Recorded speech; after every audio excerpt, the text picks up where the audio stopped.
I just made my record sound extremely unique, and I did my own stuff. So, I got to do my own artwork. I got to produce it myself. I got to write it myself. I got to put it on my own label because nobody going to understand it. And it has to be badass because it has to compete with, like, the Run DMCs was getting, and just getting tons of airplay, and the Heavy D's, you know what I'm saying? It was getting rotation, but it was like street records was just even more important. Street records was like they were the foundation. And you know what I'm saying? So you had to be badass because nobody even knew what rappers looked like back then. You know what I'm saying? Right. They just had to imagine, you had no videos. You had, you know what I'm saying? It's like you didn't get no TV play. You didn't get no radio play. All you got was club play and what the cat sold at the record store. That's what you got. And we sold millions of records that way.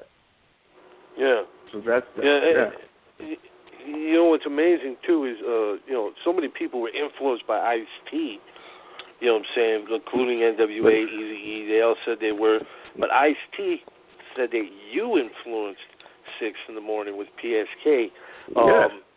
How does that make you feel, knowing that you influenced not only one of the biggest rappers, one of the biggest actors? I mean, this guy's in a million people's living room every week.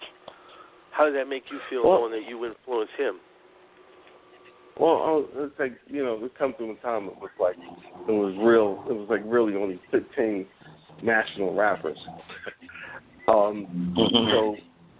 So with me being that way, and it was like I did help them out. I helped out Two Live Crew, you know what I'm saying? But it was like, it was a brotherhood. So I was just looking at it as Ice is part of the brotherhood, my West Side brotherhood. Right. And when he called me up and he said he's putting it out, but he wouldn't put it out until I approved of it, and he played it for me on the radio, I was like, yeah, that's cool. Put it out. And I went to England for like 6 months, and I came back, and it was out. And I went over to L.A. and my job, and he introduced me to Dre and those cats, and you know what I'm saying? So, but it wasn't like 1,000 rappers it is today. You got to remember, it's like 15 national rappers. So it was like out. I mean, and then you got outside of New York. Outside of New York, it was just kind of like 5 national rappers. You know what I'm saying? So we had to stick together. We had to help each other out. You know what I mean? And so it was kind of easy.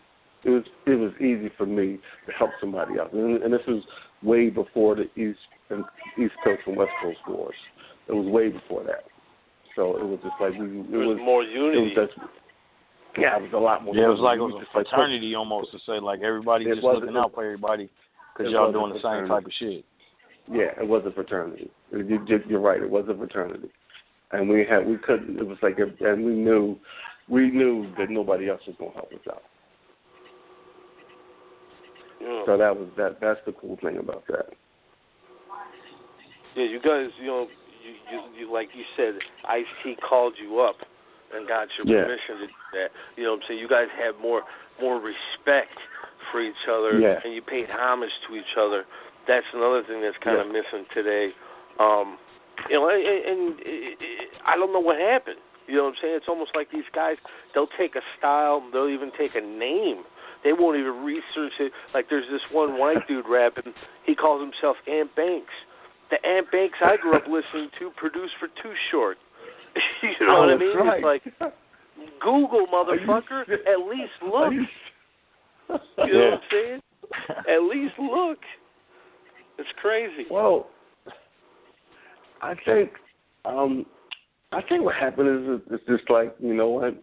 Once local radio stations stopped playing local talent, I think, and then it was like 2 or 3 people programming, and then you had like 2 or 3. It started with 2 or 3 labels, all of a sudden, then 2 or 3 labels was like putting 2 or 3 people down and said, no, that's not hip hop anymore. This is hip hop. And they start watering it down and said, then all of a sudden it just lost, like you had hardcore hip hop, you had gangster hip hop, you had gangster hip hop, you had gang hip hop, you had political hip hop, you had fun hip hop.